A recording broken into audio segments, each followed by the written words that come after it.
Hey guys, welcome back. Thanks for joining us. We are here. I am Vivian, your co-host, and I'm here with my amazing host, Samantha. You can say host, Viv. You could say, I'm the host, Vivian. All right. We're both hosts. Yeah. You don't have to call yourself a co-host. You're my host. You're my host. I'm your host. I get it. It's a respect thing. You're so cute. I literally wouldn't be here without you. I wouldn't be here without her, and You're she so wouldn't funny. be here without me. So So here we are, Okay. two hosts and two microphones. Oh my God. Anyway, thanks for joining us. You're going to hang out with us today. We're going to talk about failing. Yes. Yep. Failure. Failure and failing forward. That's right. Because that's so important in all areas of life. And I feel like, I don't know, thinking back, like talking about, from, going from a job, like a 9 to 5, having a boss, and then into like entrepreneurship and owning my own businesses. I look at the two different perspectives, and I felt like when I was at a job, I was afraid to fail because I was afraid of, maybe getting repercussions, getting written up or even fired. If you fail a lot at your job, you might get fired. So, but it's so different in the world of entrepreneurship. Absolutely. Because you actually want to fail and fail forward, because this is how we learn. Yes. But we have a lot of great things we have a lot of things to go over, statistics and just actual factual things, because we're not the experts here. We're just here to deliver you the... So today I'm going to be reading off of my note card a lot. So, But this is what we want to do. We want to bring some value to you guys. And like, yes, this podcast is geared toward like anyone in pursuit of something, but this particular episode is going to be more about, I guess, business ownership, and like mainly because the statistics we pulled up and everything are geared towards that, right? So most entrepreneurs fail before they succeed. It's very rare that you don't. Like, I don't think it could exist without failure. You learn through your failures, and then you change things along the way. And we talked to Jay about this a lot too, because this is in every different aspect, every different type of business. If you're an entrepreneur and you're starting something, like, there's no rule book. No. There never was a rule book. I always said that whenever I was like confused about something. And failure, just like at the moment, it doesn't feel like it's a positive thing. But then you look back and you're like, oh, I made that mistake already. I'm not going to make that mistake again. And then before you know it, years down the line, you have now like created the rule book. You created your own rule book. You have collected now things that don't work. You've collected some things you don't like. And, so I'm going to read some statistics. Statistics. But I feel like, words are hard. We always say this. You just figure it out as you go. Yeah. And what doesn't work, you're not going to keep doing it. You're going to pivot. You're going to, create a new system, create a new way. And that's how you're learning, but that's how you're also failing forward. So. Yes. And so like, that's why too, like when you have a brand new business, you can't expect yourself to be like that. And it's successful. 1, 2, 3, have no struggles. And, it's that grit that gets built through that. And that's why you're successful at the end of the day. Yeah. I feel like we were just talking about this, where you feel like we just want to start something. We want it, to have it take off right away. And we want it to be successful right away. Yeah. But it's going to take time. And I know that you're going to go over some things and statistics about that stuff. Yeah, well, these statistics some of them were very surprising to me. Some of them I actually like already feel like I knew. So according to the Bureau of Labor Statistics, 20% of small businesses fail in the first year. Yeah. And then 50% fail by year 5. So like, if you're in the first year, if you're in the second year, if you're in the 5th year, like, give yourself a pat on the back. Like, you might be struggling. You might be unsure of what to do. You might be like, but if you're at year 8, 9, 10, like, congratulations. Like, you have now become the positive side of the statistic where, you're successful. Yeah. That's amazing. I feel like it's about changing your expectation, right? So if I'm someone who's starting a new business, my expectation needs to shift and say, yeah, I'm not going to be successful like immediately, right? It is going to, your success is going to grow. We don't also want to put negative into the universe about your business. You want to speak life over your business. You want to be positive over your business. Even That's just a mentality. Yeah, absolutely. If you have a team that is working with you, you want to always breathe and speak life over them and, you know, view it as a positive. So then that can come back to you.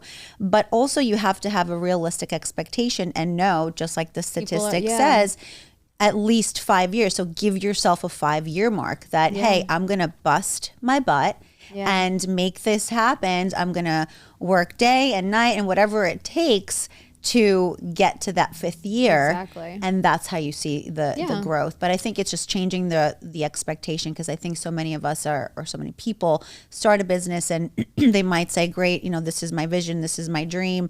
And then when they don't see that it worked right away in that first year, why does it fail? It's because most of the time they probably quit. The only way you fail is if you quit. Yep. Truly. Like, you can fail a million times, but if you keep getting back up and just dusting yourself off and trying again. Like, I know we talked about a little bit, like athletes, like the biggest athletes, like they'll shoot a million shots. Right. You know what I mean? Yes. And they don't, it's like the successful person is not the one who makes 100 shots in a row. It's the one who shoots 1,000 shots. Yep.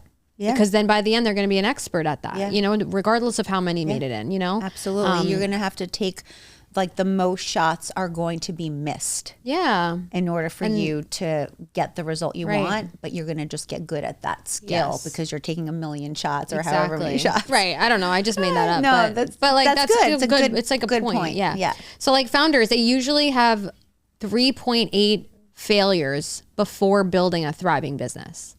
So like, think about that. If you have started a business and it's your first business and that business is doing pretty good, give yourself a pat on the back. Absolutely. You know what I mean? Like, I have done, like, I have obviously just one, well, I guess now I have a few different like facets or buckets, I call them. Yeah. So I don't like to put all my eggs in one basket. Cookie jars. She called me Cookie before. I was like, where did that come from? What did you say? You little cookie. Something. It was so cute. I was like, aw, you little cutie. But yeah, like, you know, I have my main business is Iconic, but I have tried many things. I tried, you know, putting together makeup classes, coming out with a makeup line, coming out with a lash line, doing a lash course. Those things are each their own entity, and it is hard. And I have failed many times, and I have made decisions that I was like, yeah, I'm never going to do that again. Like, that was silly. Yeah. But it was just a part of my success journey. Yeah. You know? I feel like you didn't try, though. You did. You did it, right? I feel like you're some parts, okay, but there's like pieces that I'm not able to compete with, like a MAC Cosmetics right now with my little line of makeup, but it doesn't feel like a failure to me. No, because it's like a growth opportunity. But what I'm saying is, because you said I tried many things, I feel like when someone tries a few things, they actually don't execute. I feel like you did it and executed it. You didn't just try, you did it. Okay. I mean, that's a way to look at it. Yeah. I mean, they're still in the process. I could definitely still do those things, you know, but we have the podcast. Like, there's other things that I'm like putting more of my energy into. You're not trying. I'm doing it, is what I'm saying. But they're just taking longer. And, you know, it's about like not like the expectations of it. Like, I realized in my head, like, when I have too many things on my plate that I'm trying to accomplish all at once, I burn out. And I'm like, I end up wanting to rip my hair out at the end of the day and totally be like, forget it, actually, don't want to do that anymore. So instead I had to take a few things off my plate for now. And then I'll resume when I have the bandwidth for it. That's not failure. Right. I didn't quit that thing. Exactly. I'm going to do it. Exactly. But I have to do other things first and more prioritize it right. Right. You have to prioritize. But what I'm saying is that, like, so the way that I see it is when someone says, let me try a piece of your dessert. You're just trying a little bit of it. You're not actually finishing the entire piece of cake. Yeah. You're actually finishing the entire cake, because you're not just trying, oh, let me just try to create a makeup line. No, you actually did it. You know, so thank you. That's what I'm trying to prove a point No, here. I totally get it. Thank you for that. I mean, and it's the only thing I can compare it to, because it's like just my experience. No, you know? I totally get it. But I think also too is because we are all you know, and even for the listeners, like, don't just try it, like actually put it in your mind to do it and accomplish it, you know? Yeah. That's so true. And I have a note here that I really love this. You know, when you plant a seed, you can't like dig up the seed and be like, why isn't it growing? Right. Like you have to literally let it be. Yes. You have to just let it be. Imagine you're like, oh, this seed isn't growing. Let me just dig it up and see what's going on down there. No, it's not going to. You have to grow. trust the process, fail through it. Like sometimes there's different seasons that you may feel like, you know, you're failing more than others, but are you learning something? Yeah. Take something away from every failure. Let that failure be productive. Yeah. That's a really important piece of this. Totally. Like a productive failure is just, it's priceless. Yeah. You can fail at 1,000 relationships, or hopefully not that many. You can fail at 10 relationships, but then the 11th one, you're like, I learned exactly what not to do and exactly what not to tolerate. And then that 11th one, it's like your person, you know? I think though, like talking about the seed, one thing that came in my mind as you said that, it's like, I think also you have to, number one, plant the seed. Where are you planting it? It has to be in fertile soil. Ooh. And then what are you doing with the seed? So I think some people have an expectation is, oh, you know what? Oh, there is some fertile soil here. Let me just plant it. And then they don't water it.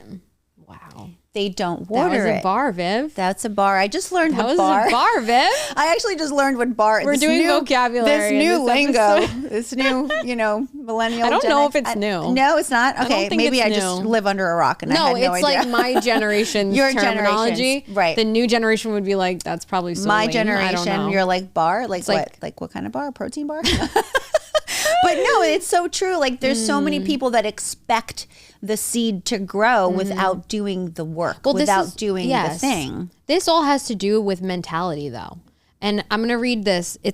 So Harvard Business Review study found that grit and emotional stamina ranked higher than intelligence or funding when predicting long-term success. It took me a minute to understand I know, that. we had to explain this to Viv in the car a few times. This, like, you can be the most intelligent person, have the most funding, and it could be not a long-term thing if you don't have grit or emotional stamina and, like, mental toughness. Yes.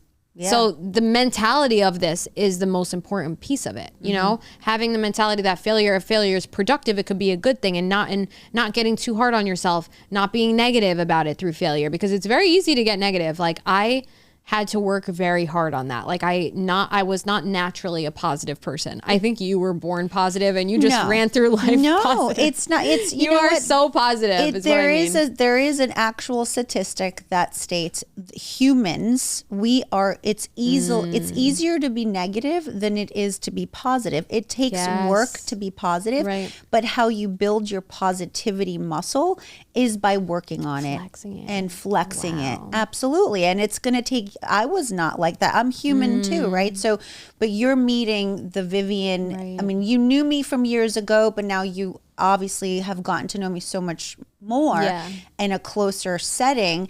And you're now seeing the Vivian that is positive or more positive. That doesn't mean I don't have negative times or bad times, but it's because I've continued over the past decade. You've conditioned your mind and really had a lot of discipline in that area. A decade of inputting positive things, being self-aware and flexing that positive muscle, because anytime that negative one wants to, nope. It's so true. And like the world today is very negative and it's so easy. Like I don't watch the news. I'll never watch the news. If something's bad enough, I'll figure it out. I'll find out. And to be honest with you, even Instagram these days is becoming like the news. So I try not to scroll too much on my phone. And that is what helps me, like just thinking of like a listener right now who maybe battles with like being a little negative. Yeah. Especially like we're talking, in this main purpose of this episode is like about failure or even like having a late start or, like a social clock that you're thinking like, oh, maybe I need to be doing this, right? I should be this far along, right? But in reality, like you have to look at you have to stay in your lane. Yeah. Like the blinders, like horses have. Yeah, absolutely. And I mean, did you want to give some stats of some people that have failed forward Yeah. and that were Absolutely. able to sit there and water the seed. There is very famous ones, and obviously everybody probably has already heard this or knows of it, but Howard Schultz, the founder of Starbucks, he was denied over 200 times by investors and now is worth over $100 billion. Yeah.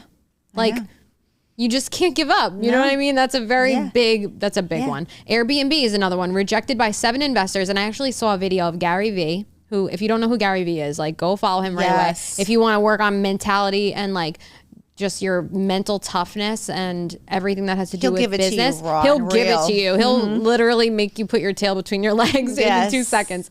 But anyway, I recently saw a video of him. Yeah, well, sort of. You kind of, it's a little tough love from Gary Vee. But this, I guess Airbnb, it was called Air Bed and Breakfast, like at first. I don't know if that's totally true, but I'm just trying to remember the video he posted. And it was basically that they had sent him an email to invest in Airbnb and he just didn't see the email. He didn't read it. He didn't open it. He didn't see it. No, didn't see it. Wow. So that company was so broke that they sold cereal boxes to stay afloat. Wow. And now they're worth over $85 billion. That's and they're insane. In like many, many different countries. So that's crazy. I mean, Uber. I know you have, Yeah, Uber was one of them. Over 170 lawsuits that they had to. People, they were trying to get shut down. Yeah, they were trying to get shut down. But to me, like, that just shows that they never gave up. They never gave up. You have to they know never the value. gave up. So the value, but like, how many, like 170 lawsuits, like how? Oh my God, I can't, I don't even want one. You were talking about grit and emotional stamina right there. That's just to have the stamina to keep going and to get, after lawsuit, right? And now their value is over $100 billion. Oh my God. So like, imagine though, if this person or, Uber ended up saying, you know what, I'm done with these lawsuits. They would have quit it. Think about how many people did quit though. Think about how many businesses could be like that. So valid. That aren't valid. Like, we'll never know. There's probably endless. Yeah. Endless amounts. You know what? Maybe somebody did quit. They should listen to this. They should. And then maybe resume the business venture. Maybe go ask the 200th investor if you haven't found them. Yeah. Go find the 200th investor and maybe that'll be the one. Yeah. What about Zoom? Yeah. Right? This was actually, I read this years ago and I couldn't believe it. Zoom was established in 2011. Did you even know about Zoom in 2011? No, we did. 2011. I don't even think we had FaceTime, right? And I have no here idea. we are. I blacked out. The owner of Zoom or the founder of Zoom was. Yeah, we didn't even have FaceTime at the time because I remember that was when I first started dating Brian, and we would do. It was like Uvu. It was I remember Tango. Uvu, Tango. Yeah. So it was established in 2011. Skype. Remember Skype? Skype, yeah. That was another thing about that is that a lot of the investors they asked said that space was too crowded already. Think about it. Think about how many there were. Yeah. Right? So then the founder of Zoom, I don't want to mispronounce his last name. His first name is Eric. Well, hello, Eric. Ewan. I think it's Ewan. That's right. I think it's Ewan. But it's all about timing. In this example, it's all about timing. Why? When did we actually learn about Zoom? Yeah, when the pandemic hit. Hello. And that was from 2011 to 2020. So 9 years. 9 years. So he didn't give up, right? He's like, nope, and now, so we have $150 billion it's worth. How is that even possible? I don't even understand how that works. No, during the pandemic. Oh, wow. Yeah. Which That's is crazy. Insane. Yeah. But it's really all about timing, right? Yeah. And talking about timing and obviously staying the course. And I just realized something. I'm sorry. What? I have a squirrel. Do you have a piece of tape sitting on the desk? I knew you were going to figure that out at some point. What is it doing? Oh my gosh. I'm sorry. You can't make this up. This is real life. Yeah, it's okay. There's a piece of tape staring at me and I'm like, I am so now distracted. You can't look away. You're like staring at the piece of tape. Why? What? I knew. I was like just waiting. I was just waiting the whole episode. I'm just going to notice that piece of tape at some point. Oh my God. But in talking about timing, you mentioned about the social clock, right? Yeah. Oh yeah. So it's funny because I feel like in this day and age, we are, it's like we're thinking of this social clock that started so many years ago. And, you have to be 20 and have figured out what career you want to get into. And you have to be, 25 and already, have a husband, and before 30 have kids. And trust me, I know. I feel like there's so many people that put the social clock pressure on ourselves. And I heard this on a podcast, actually, and I was like, wowed. And I was like, this is incredible, because we are putting this pressure on ourselves. Yeah. So to be successful at this certain time frame. And I just want to say, in 1935 is when this whole thing kind of really began. It was Social Security, and the age of retirement was 65, right? So what, we built it around that? Is that what you're saying? We built it around that. Okay. Exactly. So we built this social clock and this pressure that we are too late. Like, I can't start a business because I'm already in my 40s, or I can't go back to school because I'm not, young enough, or, I'm not married. You're setting your own limitations. Like, your limiting beliefs are now controlling your life. And also because of this world that we have, been conditioned that all of these things, like, you have to be, like I said, 20 to figure out your life. And, if you want to have, a child and you're not married yet, you're putting this pressure on yourself. Yeah. But I feel that from what we've been conditioned to believe with this social clock, it's so different now, because the life expectancy from back when this became about in 1935. I mean, we are how many years? How many decades? I don't even know. I think it's 90 years. We're not. Yeah.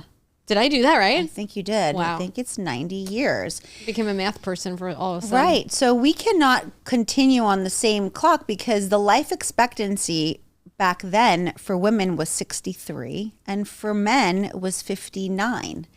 And so they didn't even live to get the Social Security. They were like, you have to die first. Right. So at 59, I feel like people are thriving, I'm 49 and I feel like my life is just starting. Yeah. It's like, I'm just getting started, So I feel like we put this pressure, because you had mentioned that at the social clock. And but in business, talking about business and talking about statistics, there's so many great examples that they started a little bit later, and now look at what they've created. And just to touch on that before we get into that piece of this, any excuse will do.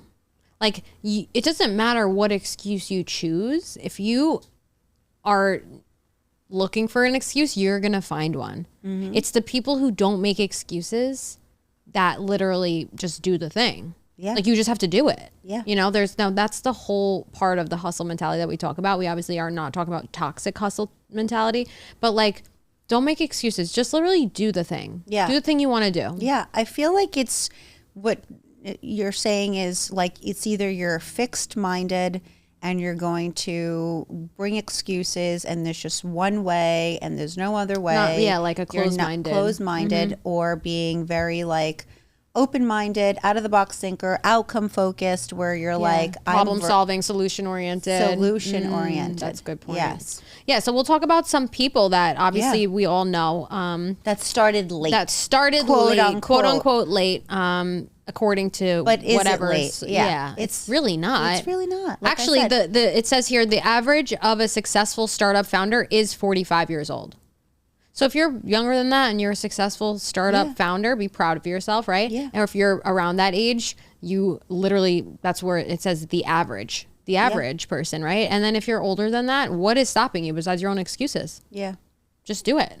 There's nothing like there. You could definitely, if you want to put your mind to something. My dad told me that from when I was like very young.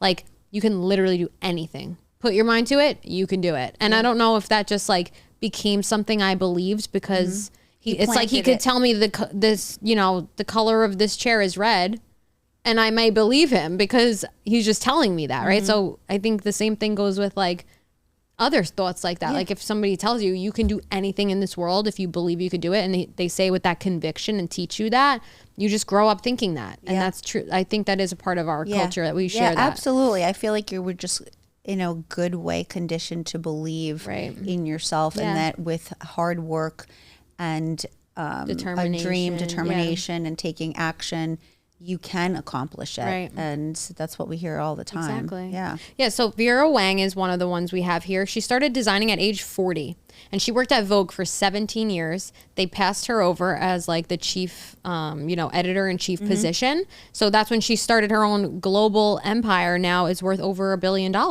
Wow. Started designing at 40 years old. Think about people who like go back to college or something and they're like, oh my God, I'm a little older or whatever. No, that's literally not a thing. Yeah. Age is literally just a number. Yeah.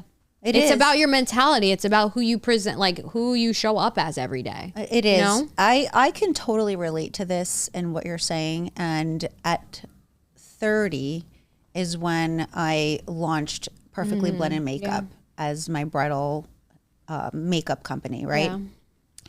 And at that age, I was a little insecure. I obviously wasn't enough insecure to not do it, but there was a little insecurity in the sense of, okay, I'm going to change my career now and at this time of my life at 30 when it's valid. When I should already know exactly what I want to do, and all of a sudden I'm passionate and I want to pursue my passion. And then again, at 38, doing another career path and another business. And there is that sense of like, I should have had this figured out already. Yeah. Which is the whole thing. That's what people think. Mm-hmm. That's the limiting belief. Yeah. You know? Yep. And it's fair. But honestly, I feel like I was more ready, more mature, times in your life that you might, because I feel that if I started my business before that, maybe I wasn't ready. So I think too, you have to believe that the path, everything happens in the right timing, and you have to have the faith to know that you're just doing it in His. Right. The path is already. It's already paved. It's already paved. You just have to walk. Yeah. And now I'm going to God talk for a second, because this is just who I am. You guys will learn that very quickly. But like, I always feel like God is like a GPS. Like, it doesn't matter how many wrong turns you make, your GPS is going to guide you back. It doesn't matter if you like turn left, you're supposed to turn right. Cool. He's going to reroute you. Yep. And you're going to get there. It might take you a little bit longer if you don't really like just do how, like if you don't get that path right the first time, whatever, he's going to recalculate and reroute you. Your path is already set. And if you know in your heart you're destined for greatness, you should follow it. Yeah. Like trust that spirit inside of you. That is good. Literally why it's there. It's to guide you. So if you feel like you're in a job, or you're doing a job or even a business, and you're like, I don't really love this. Yeah. Like just explore yourself. You know what I mean? Explore what that means to you. What are you drawn to? Yeah. Yeah. And it doesn't matter how old you are or young you are. It's so true. It's so true. So I know you haven't. I could read mine, but you can read yours if you want. So did you say I said Vera Wang. Vera Wang. And then but you said when she's at 40, or was it 45 that she actually created? I thought it was 45. Well, she started designing at age 40. That's all I got. It. I didn't write all the notes. It was too many. Yes. I don't have much room on my card anymore. I think no, it's not. It's not you. I'm sure it probably took a couple years. I don't really know the details. I just read it somewhere else, something about 45. But still, 40, 45, most people would not pursue what she was pursuing to accomplish it, because you feel like, I'm too old. And also like thinking about like just the world today, like there's so many of everything already. Yeah. If you let that stop you, you're going to be, you're going to probably be miserable forever. Yeah. If you let that stop you, that there's too much competition, especially in our industry, it's so easy to be like, oh, there's already so many, blah, blah, blah. Yeah. I've dealt with that. And we talk about it on the imposter syndrome episode. Like when we filmed that episode, I cried all morning. I did not want to go. I didn't want to do it. I was like, I'm an imposter. I don't belong there. I don't know why anybody would want to learn from me in this area when I am not doing well in this area. but I showed up anyway. I did it. We had some amazing value in that episode. Yeah. And it just goes to show that like you just have to. I'm so proud of you. Do it. But I feel like because I'm wearing sneakers today, I feel more confident. I don't know why. You know, we're both wearing sneakers. Like in my casual outfit today, and I'm just like, whatever. I love it. But I think too, if you were, imposter syndrome is seen so bad, like it's seen like, oh my God, but if you are not feeling imposter syndrome, that means you're not actually pursuing something and changing and evolving. Because if you're not feeling some type of imposter syndrome, then you're just staying where you are and stagnant. So we have to view that as a positive thing and just switch it in your mind and say, I get to feel imposter syndrome because I'm doing difficult things. And I'm growing out of the level that I'm at right now and growing into and leveling up. Right. So, hell yeah. Right? I love that. You're doing it. You're doing it, Cookie. I love you. All right. The next, you go first. I have Oprah Winfrey. I mean, come on. Oprah. Yeah. She was fired from her first TV show. Yeah. Imagine if she just said, I'm not good at this. Yeah. Imagine how many people wouldn't have cars today. Imagine, I would not have cried all those years watching her. I love her. She goes, you get a car and you get a car. I don't even know if I ever watched her show, but I know that at least. Yeah, you're a younging. That's why. But when I was coming up and I was growing up, she was so like, it was like Oprah on the background in the TV. But you know, she was very young when she reached her fame. I feel like, I mean, not young for now, but she was in her 30s. Yeah. Right. But again, like she was fired from her first TV show. A lot of people would have just been like, you know what? I don't want to, this hurts too much. Yeah. But she probably knew she was destined for greatness and she didn't give up. Destined. She the GPS rerouted her. And what's she worth now? Yeah. Okay. You ready? Yeah. 2.8 billion. Wow. Amazing. I'd like to be worth 2.8 billion. Let's see if this podcast takes off. Females. We're looking for sponsors, you guys. So that'll be great. Yes. No, I'm just kidding. All right. So I have here KFC. So when the founder of KFC launched the brand, he was 65 years old. 65. Think about how many 65-year-olds you know, right? How many are starting like a massive brand? And his chicken recipe was rejected 1,000 times before somebody said yes. Wow. Like, think about how many times you've done anything 1,000 times. He made that recipe over and over. He was like, somebody's going to like this chicken. And literally now KFC is just massive. I don't even know if I wrote how big it is. We all know how big KFC is. So that's like, you just have to do it. Yeah. Literally, I mean, it makes sense. What are you waiting for? So he was Go and fail. Go and fail. Just go and fail. Yeah. Literally, you're going to figure it out if you just go and fail. So he was 65, you said? 65 when he launched KFC. Makes sense because doesn't he have like a photo of himself? Yeah. And like he looks like an older man. That's what I think. Yes. Jay is laughing. Colonel Sandals. Yes. Is he from Clue? I don't know anything Jay, do you know Clue. That's not from Clue? I thought Colonel Sanders was in Clue. Oh. I think it's a character. I'm mixing them up. That's why I didn't say his name, but I did have it written down. Yeah. So. But yeah, I mean, I feel like, you know, in all, really, it's just about not allowing your limiting beliefs to, you know, take over your fear. If you're scared, you're going to fail over and over again. But it's, again, we were talking about this on another episode. It's that relentless pursuit and not giving up. And these examples that we gave of a few people, it was like they didn't give up. And it was in their timing that they became successful because they stayed the course. I think too, like in closing, you have to just change your relationship with failure. Just change your relationship with it. Like, don't beat yourself up. Don't get negative. Don't say, this is so easy to do. Like when you mess something up and you're like, yep, I could have told you that. Like I already knew I was going to mess that up. It's like that little voice in your head that you were talking about before. Like it's just so easy to let that voice in. Yes. And it's the people who don't let that voice take over, because it's very easy to let that voice take over. You have two wolves inside of you, right? Isn't that a thing? You have two wolves inside of you. I never knew about the wolves. The wolves. I know this is a thing, guys. Somebody back me up here.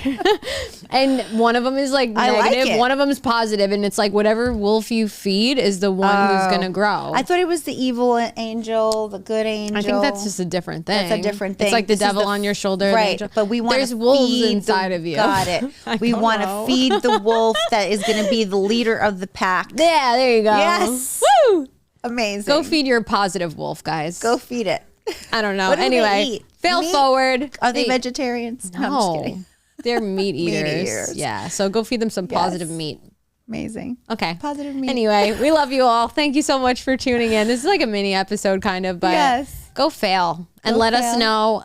Like, give us some stories. It's like, just like hit us up. Let us know how much you failed to get where you are. And we want to know. Like, please let us know. And also, what were you victorious to? Right. So failure is great, but when you want to talk about your failure, it's like I was also very victorious. You have to get to the other side first. Get to the other side. Okay. Let us know. We'll see you guys on the other side. Yes. Bye.